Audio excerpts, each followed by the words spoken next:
নমস্কাৰ পুনৰবাৰ সকলোকে ডিজি ইনফো আসাম চেনেললৈ স্বাগতম জনালোঁ। আজি মুখ্যমন্ত্ৰী আত্মনিৰ্ভৰ অসম অভিযানৰ যি প্ৰজেক্ট ৰিপোৰ্ট আছে আপোনালোকে এই প্ৰজেক্ট ৰিপোৰ্ট কেনেদৰে সাবমিট কৰিব লাগিব তাৰ লগতে যদি আপোনালোকে সেক্টৰ সলনি কৰিব বিচাৰি আছে বা আপোনালোকে স্কিম যদি আপোনালোকে ভুল হৈ গৈছে এতিয়া যদি হেতু স্কিমো চেঞ্জ কৰিব বিচাৰে তেতিয়াহলে আপোনালোকে হেতু স্কিম চেঞ্জ কৰিব পাৰিব কাৰণ মুখ্যমন্ত্ৰী আত্মনিৰ্ভৰ অসম অভিযানৰ যেটো আঁচনি আছে ইয়া 75000ক যি 2 পৰা 5 লাখ টকাকৈ প্ৰদান কৰিব হেতু যদি আপোনালোকে লাভ কৰিব বিচাৰে তেতিয়াহলে আপোনালোকে প্ৰথমতে যেটো প্ৰজেক্ট ৰিপোৰ্ট আছে আপোনালোকে প্ৰজেক্ট ৰিপোৰ্ট সাবমিট কৰিব লাগিব গতিকে আজি আপোনালোকক এই ভিডিঅৰ জৰিয়তে আজি সম্পূৰ্ণ ডিটেইলছ আপোনালোকক জনাম যে প্ৰজেক্ট ৰিপোৰ্টত যিখিনি আপোনালোকে লিখিব লাগে যিখিনি পপুলেশন আপোনালোকে লিখিব লাগিব হেতু কৰ পৰা লিখিব তাৰ লগতে প্ৰজেক্টৰ লগত আপোনালোকে যেটো প্ৰজেক্ট ৰিপোৰ্ট সাবমিট কৰিব তাৰ লগতে আপোনালোকে কি ডকুমেন্টছ দিব লাগে কি ডকুমেন্টছ আপোনালোকে আপলোড কৰিব লাগিব সম্পূৰ্ণ ডিটেইলছ আপোনালোকক জনাম গতিকে আপোনালোকে এই সকলোখিনি জানিবলৈ আপোনালোকে ভিডিঅটো সম্পূৰ্ণকৈ চাব তাৰ লগতে সকলোকে এটা ৰিকুৱেষ্ট থাকিল যদি আপোনালোকে নতুনকৈ চাই আছে তেতিয়াহলে চেনেলটো সাবস্ক্ৰাইব কৰি ভিডিঅটো লাইক আৰু এটা শেয়াৰ কৰি দিব এতিয়া প্ৰথমতে চাওক যেটো মুখ্যমন্ত্ৰী আত্মনিৰ্ভৰ অসম অভিযান আছে ইয়াৰ প্ৰথম হৈছে কি আপোনালোকে প্ৰজেক্ট ৰিপোৰ্ট আপোনালোকে ডাউনলোড কৰিব লাগিব এতিয়া প্ৰজেক্ট ৰিপোৰ্ট ডাউনলোড কৰিবলৈ চাওক আপোনালোকে যেটো মুখ্যমন্ত্ৰী আত্মনিৰ্ভৰ অসম অভিযানৰ যেটো ৱেবসাইট আছে আপোনালোকে ইয়াতে আহিব আহি প্লাই চাওক ইয়াত তলত যেটো ডাউনলোড লিখা আছে project temple for different sector আপোনালোকে এই ডাউনলোডত ক্লিক কৰিব ডাউনলোডত যেতিয়া আপোনালোকে ক্লিক কৰিব তেতিয়া ইয়াত আপোনালোকে চাব পাৰে যে যিখিনি সেক্টৰ আছে সকলো সেক্টৰ ইয়াতে আছে আপোনালোকে ইয়াৰ পৰা প্ৰজেক্ট ৰিপোৰ্টখিনি আপোনালোকে ডাউনলোড কৰিব লাগিব আপোনালোকে যি সেক্টৰে আপোনালোকে দিছিলে হেতু সেক্টৰ আপোনালোকে ইয়াত সিলেক্ট কৰিব লাগিব সিলেক্ট কৰাৰ পিছত আপোনালোকে ইয়াতে যিখিনি সেক্টৰ যদি আপোনালোকে বয়লাৰ ফাৰ্ম গাহৰি ফাৰ্ম বা মুৰ্গী ফাৰ্ম যি ফাৰ্মে আপোনালোকে খুলিব বিচাৰি আছে হেতু যেতিয়া সিলেক্ট কৰে সিলেক্ট কৰাৰ পিছত ইয়াৰ ভিতৰত এতিয়া আপোনালোকে ফিড প্ৰডাকশন কৰিব নে বয়লাৰ ফাৰ্মিং খুলিব হেতু আপোনালোকে বা ছাগলী ফাৰ্মিং খুলিব নেকি হেতু আপোনালোকে ইয়াত সিলেক্ট কৰিব লাগিব সিলেক্ট কৰাৰ পিছত যদি আপোনালোকে সাৰ্চ কৰি দিয়ে সাৰ্চ কৰিলে আপোনালোকে চাব ইয়াত ভিউ এণ্ড ডাউনলোড আছে ভিউ এণ্ড ডাউনলোড যেতিয়া ক্লিক কৰিব তেতিয়া অটোমেটিকলি আপোনালোকে এটো ডাউনলোড হৈ যাব যেতিয়া আপোনালোকে ডাউনলোড হৈ যাব আপোনালোকে চাব পাৰে যেটো প্ৰজেক্ট ৰিপোৰ্ট আছে আপোনালোকে এটো প্ৰজেক্ট ৰিপোৰ্ট চাব প্ৰজেক্ট ৰিপোৰ্টত আপোনালোকে যেতিয়া ডাউনলোড কৰিব ডাউনলোড কৰাৰ পিছত আপোনালোকে এনেদৰে পিডিএফত ডাউনলোড হ'ব যে পিডিএফত যেতিয়া ডাউনলোড হ'ব আপোনালোকে চাওক এইখিনিত আপোনালোকে গোটেই ডিটেইলছটো আপোনালোকে লিখিব লাগিব আপোনাৰ ব্লক এড্ৰেছ যিখিনি আছে আপোনালোকে এড্ৰেছটো প্ৰথমতে কন্টাক্ট ডিটেইলছ হক বা আপোনালোকৰ এড্ৰেছ যেটো আছে এইখিনি আপোনালোকে ইয়াতে লিখিব লিখাৰ পিছত আপোনাৰ মোস্ট ইম্পৰ্টেন্ট হৈছে আপোনালোকে যেতিয়া তলত স্ক্ৰল ডাউন কৰি আহিব ইয়াতে চাওক আপোনালোকে লিখিব লাগে name of district name of the population of the district তাৰ পিছত population consuming of the vegetarian non vegetarian ইয়াত চাওক ইয়াত এইটো উল্লেখ কৰা হৈছে যে আপোনালোকৰ যিমান ডিস্ট্ৰিক্টত যিমান মানুহ আছে ইয়াৰ ভিতৰত কিমান % মানুহে অলৰেডি নন ভেজিটেৰিয়ান হয় আৰু কিমান ভেজিটেৰিয়ান হয় এটা নন ভেজিটেৰিয়ান যিমান হয় আপোনালোকে হেতু পাৰ্সেন্টেজ হিচাপ কৰি যদি আপোনাৰ ডিস্ট্ৰিক্টত 30 লাখ মানুহ আছে তাৰ ভিতৰত প্ৰায় যদি 20 লাখ বা 25 লাখ মানুহ যদি নন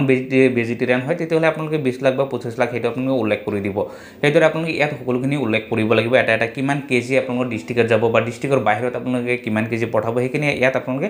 উল্লেখ কৰিব লাগে এতিয়া চাওক আপোনালোকৰ ডিস্ট্ৰিক্টৰ কিমান পপুলেশন আছে হেতু আপোনালোকে গুগলত আহি প্লে আপোনালোকে হেতু যদি সাৰ্চ কৰে তেতিয়াহলে আপোনালোকে ইয়াতে চাব পাৰে যে হেতু আপোনালোকে ইয়াতে চাব যে কিমান আছে যদি আপোনালোকে এটা ডিস্ট্ৰিক্ট যদি আপোনালোকে সাৰ্চ কৰে যে total population of Nagaon district 2024 চনলৈকে কিমান আছিল আপোনালোকে যদি হেতু যদি সাৰ্চ কৰে তেতিয়াহলে ইয়াত চাওক প্ৰায় 34 লাখ অলৰেডি পপুলেশন আছে এতিয়া 34 লাখৰ ভিতৰত এতিয়া কিমান পপুলেশনে অলৰেডি নন ভেজিটেৰিয়ান হয় হেতু আপোনালোকে এনেদৰে উল্লেখ কৰিব সেম হেতু যদি বেলেগ প্ৰজেক্টটো যদি আপোনালোকে লয় তেতিয়া কাৰণ প্ৰজেক্টটো আপোনালোকে যেতিয়া ডাউনলোড কৰিব তাত আপোনালোকে কি প্ৰজেক্ট ডাউনলোড কৰিছে হেতু আপোনালোকে চাব পাৰে চাওক এতিয়া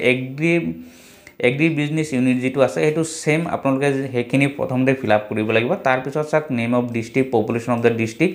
estimate of the number of the farmer in district কিমান ফাৰ্মাৰ আছে এটো ডিস্ট্ৰিক্টত আপোনালোকে হেখিনি উল্লেখ কৰিব লাগিব এইখিনি যেতিয়া উল্লেখ কৰিব হেখিনি আপুনি যদি নাপায় অনুমানিক যিমান জানে আপোনালোকে হেতু উল্লেখ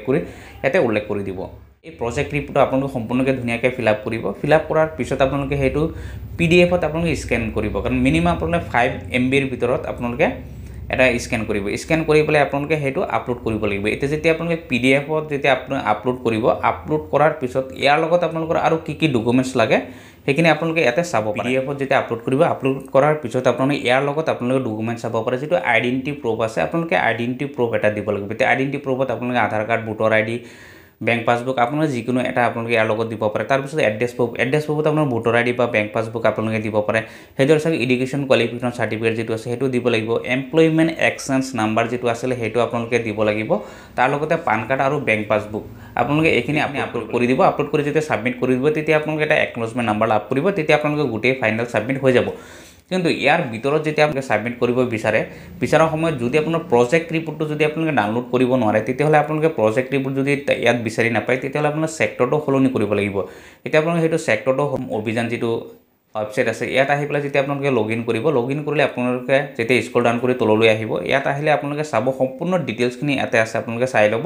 তাত আপোনাৰ যদি বেংক পাছবুকো যদি আপোনাৰ ভুল হৈছে বেংক একাউণ্ট যদি নাম্বাৰ ভুল হৈ গৈছে তেতিয়াহ'লে আপোনালোকে চেঞ্জ কৰিব পাৰে আৰু আপোনালোকে যিটো ছেক্টৰ বা আপোনালোকে যিটো স্কিম দিছিলে আপোনালোকে ইয়াতে চাব পাৰে এইটো আপোনালোকে চেঞ্জ কৰিব পাৰে কাৰণ আপোনালোকে যিটো প্ৰজেক্ট ৰিপৰ্ট দিব যদি সেইটো প্ৰজেক্ট ৰিপৰ্ট যদি আপোনালোকে ডাউনলোড কৰিব নোৱাৰে তেতিয়াহ'লে আপোনালোকে